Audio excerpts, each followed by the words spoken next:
Okay, so hello guys. So a new video on the channel today. This is the second video from the third video series, kind of three unedited videos talking about something that is really dear to my heart, or something that I really value a lot, especially these days. Um, so yeah, let's get into this topic then. So today I want to really talk about the concept of saying no to opportunities that come to your way. And it might seem strange at first when you hear it.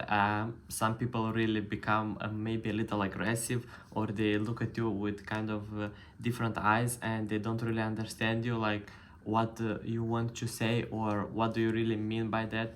And what I really want to say by this is that we in life all have a lot of opportunities coming our way, even if you realize that or not, because we have to be very kind of self-aware of that. And I realized that, and I'm still realizing it to this day, that as you grow up, you have a lot more opportunities, especially regarding, let's say, exchange projects, options to study, what to do, who to hang out with, and all that stuff. I think it just comes down naturally to growing up, I think.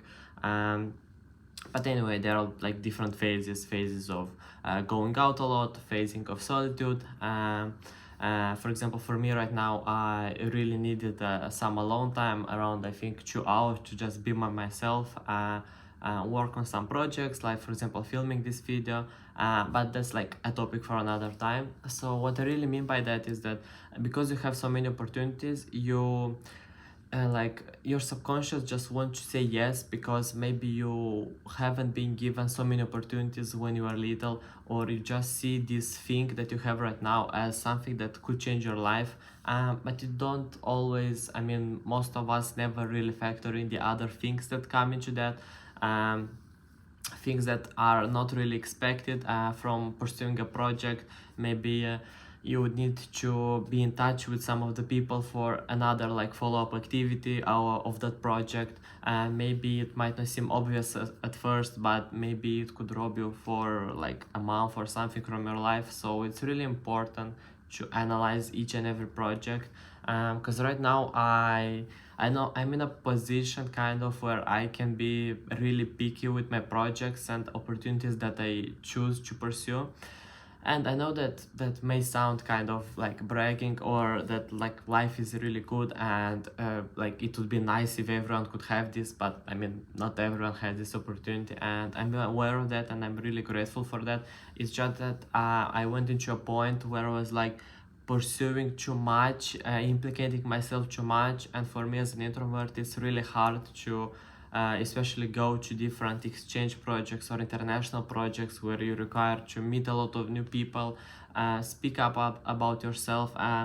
Also would be nice to ask questions about the other participants, what are at least their names, where they're coming from, what do they do. I mean, yeah, it's not like I don't like to meet new people at all. It's just like I kind of have a limit for, it's not a limit that I set for myself, it's kind of what my mind or my body tells me that, like, I mean, like it's a point where I say that it's enough for me, it's a lot. So I realized that last summer, as I think I said in the last video, that I just pursued too many projects with too many people at once, and I just felt kind of burnt out from people. I mean, I haven't really had that feeling before. So this summer I really chose my projects that I wanted to pursue in a very different way, based on different experience, what they will give me for the future, what I can obtain from that, if I will really enjoy that experience. And I really weighted all the things down so that I can just choose maybe just 2 projects, for example, per summer, 2 international projects,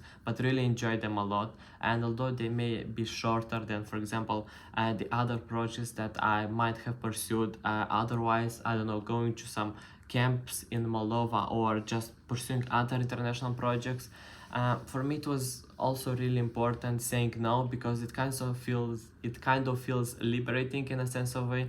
I mean, before, when I said no to some of the things that I didn't really want to do, or that just I didn't find sense in pursuing, but that they were kind of important, but I still know that I couldn't do them for the long term. I felt kind of strange, kind of that I was missing out. But right now, when I'm saying no to opportunities, I'm saying no from a position of being conscious about my surroundings, being aware of the opportunities that I'm given, and really trying to make the most out of the small, maybe little, but better opportunities, in my opinion. And I've come to a place where I'm like really good for myself. I don't have regrets, like as I hear other people about going somewhere, not meeting someone new, for example. So different sides of the coin in a way.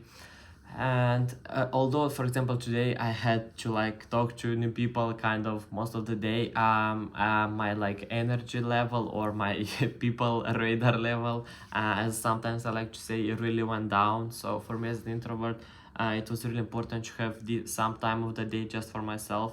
And I also looked this up into different projects, because if I will have to interact with someone like 24/7, for me it's very very draining, especially of the long term. I mean, I could survive a day or two, but then it would be just too much for me. um, I hope you gained like a good perspective of what I really kind of wanted to say in this video. Maybe you could also drop some conclusions for myself, or ask me maybe in a detailed way some nuances about this, or something that you would really want to find out. I'm not saying that's a perfect system, but I know that it's becoming to really work for me, and I'm really glad that I found it. Because before I was just saying yes to so many opportunities, even good, bad, or less good opportunities, just because I didn't want to miss out.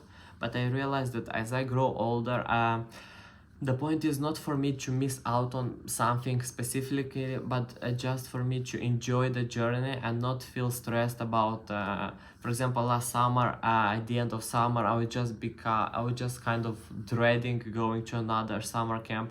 Although I have wanted it a lot to go there, like at the start of the summer, after already going to around 2 or 3 other camps, as I remember, all on different locations, and some of them also in other countries. For me, it was just draining to just go and socialize with other people again. And although this might give me sometimes some energy, if I do that for the long term, it will really drain me out. So right now, I try not to pursue a lot of long-term projects that I don't know for sure that I will pursue, because I did that mistake a lot, and I don't want to disappoint other people just because I didn't think it through. And I try to maximize my short-term projects so that I can get back into my routine. Maybe that's another video that I'll do. I'm beginning to really love my routine that I have on a daily basis. And when I go like to different countries, or like traveling, for me sometimes, I'm not saying all the times, it might be kind of different. And I'm not saying that I can't like accommodate really fast, which is not like a lie. I really have that. It's just that I really like my own routine, where I know what I'm doing, and I don't really have to follow a program or anything like that. So that's kind of something that something to think about for the rest of this evening for you. Hopefully you liked it. Let me know, of course, if you have any other questions, and I'll see you next week's video with the part 3 of the series. And I wish you all the best, and bye bye.